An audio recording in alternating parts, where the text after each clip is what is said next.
For All Mankind Season 4, Episode 4, House Divided, focuses on how the political atmosphere in the Soviet Union affected those in Happy Valley. Cosmonauts with opposing views were in constant conflict, and things soon escalated for the worse when cosmonaut Svetlana got into a physical altercation with a Helios worker on site. As a result of a tear in his suit, Vasily had difficulty breathing, and an emergency medical crew had to be called upon. Vasily survived, but he had to be kept under observation in hyperbaric chambers to detect if the damage caused was long-term. Danielle Poole realized she had to make an example out of Svetlana, taking into consideration that the situation could turn more hostile if stern action was not taken, but Ed Baldwin was not in agreement with her. Gorbachev's supporters felt defeated after Korzhenko came to power. They feared that his traditional Marxist principles would bring downfall upon the Soviet Union. In contrast, Korzhenko supporters finally breathed a sigh of relief, knowing that now they would finally stand up to the Western world instead of complying with them. It was not just Earth that witnessed the clash between the two parties but also Mars, where the political unrest had caused disagreements between the Russians at Happy Valley. Svetlana was a Gorbachev sympathizer, and Vasily and his family were devoted supporters of Korzhenko. Therefore, things turned quite volatile when they discussed politics. The tear in Vasily's suit resulted in not just a medical emergency, but also a political one. Danielle Poole believed it was her duty as the commander of the ship to take stern action against Svetlana, and she decided to remove her from flight status. But she soon learned from Svetlana that the Russian government had ordered her to return to Moscow. She had to stand trial for the crime she committed by assaulting a Soviet Union patriot. It was obvious that Svetlana would face extreme torture once she returned to Moscow. Knowing how life-threatening the situation was, Danielle Poole tried to convince Eli Hobson to provide some support for Svetlana.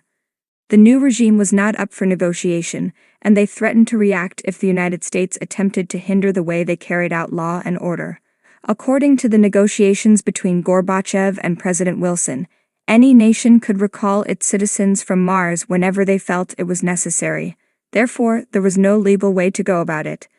Eli Hobson arranged a meeting with the new head of Roscosmos, Irina Morozova, to come to an understanding, but she refused to entertain his plea, and in return threatened to pull out of the M7 charter.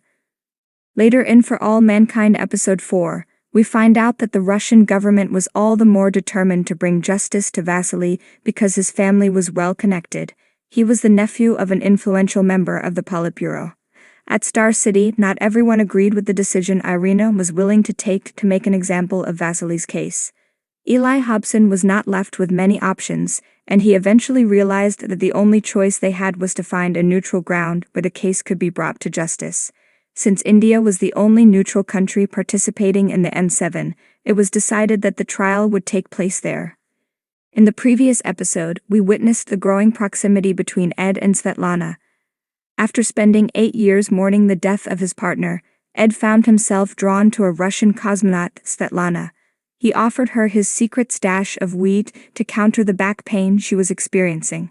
Svetlana was surprised to see the secret garden Ed had built, and he felt comfortable with her.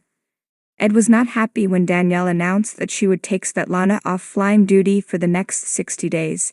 He believed it was completely unfair and that both parties were equally responsible for what had transpired. Danielle was not ready to be biased for Ed's sake, and she made her decision quite clear. But when she learned about the danger Svetlana would be in once she landed in Moscow, she did her best to make sure that her crew members remained safe after her return.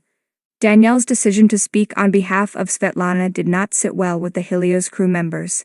They assumed Danielle was supporting her because she was a cosmonaut, and her sympathies were not with Vasily because he was a mere Helios worker. While that was never the case, some workers perceived it as Danielle favoring one over the other. At the end of For All Mankind Episode 4, it was decided that Svetlana would travel to India for the hearing of the case, as was agreed upon by Korzhenko and President Gore. Danielle was in support of the decision because she prioritized bringing peace back to Happy Valley over everything else.